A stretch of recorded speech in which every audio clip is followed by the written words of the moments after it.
Here's a really nice hat for people who already know how to crochet. Crochet a cable band, then hang it on the machine, and finish the remainder of the hat in just a few minutes. This makes part of the project super portable, makes the hat band where it encircles the ears really warm, and allows you to blend your needleworking skills. Here's the cable that I used, very easy one.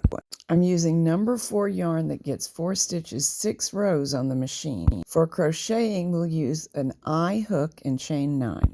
Then for the next 3 rows, we'll single crochet 8 times, chain 1 and turn. The chain does not count as a first stitch.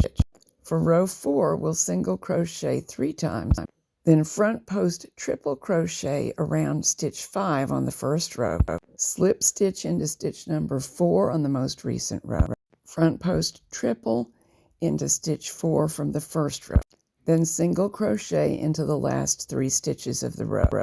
Chain 1, turn. Work 8 single crochets, being sure to skip the slip stitch that was just there to anchor and open up the cable. Single crochet 8, chain 1 and turn twice more. Front post triple around the second post stitch below. Slip stitch into number 4 on the previous row. Front post triple around the first post stitch below. Single crochet into the last 3 stitches, chain 1 and turn. So our cable is now established. We just keep on single crocheting for 3 rows and working the post stitches crossed on row 4 over and over to the desired length. Slip stitch along one edge of the fabric. That will be the bottom edge of the cable band. I crocheted a 21.5 inch band for a lady's hat. The ½ inch will get taken up in the seam. I'm hanging the entire band on 70 needles after first either E-wrapping or chain stitching. Crocheting doesn't stretch as much as ribbing would to hang on the machine. Using 70 stitches is actually creating a decrease on the hat just above the band. So this pattern has a little bit of de facto shaping.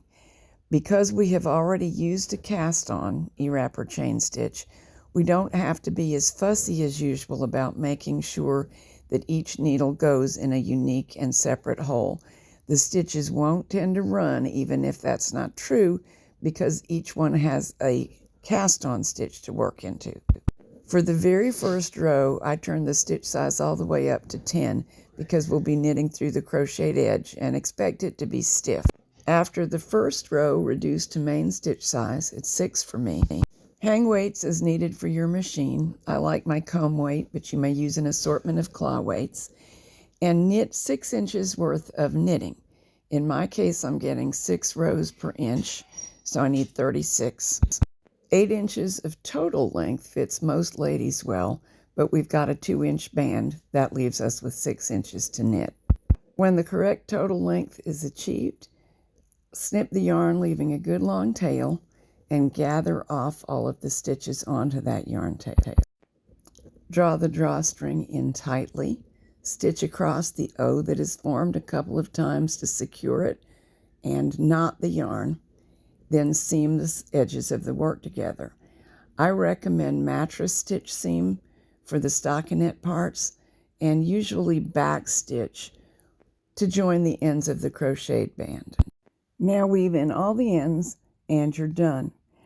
The knitting and finishing part of the hat takes me 10 to 15 minutes.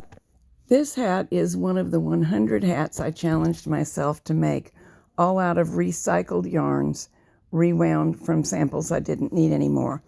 It also is a close relative of quite a few other videos and playlists.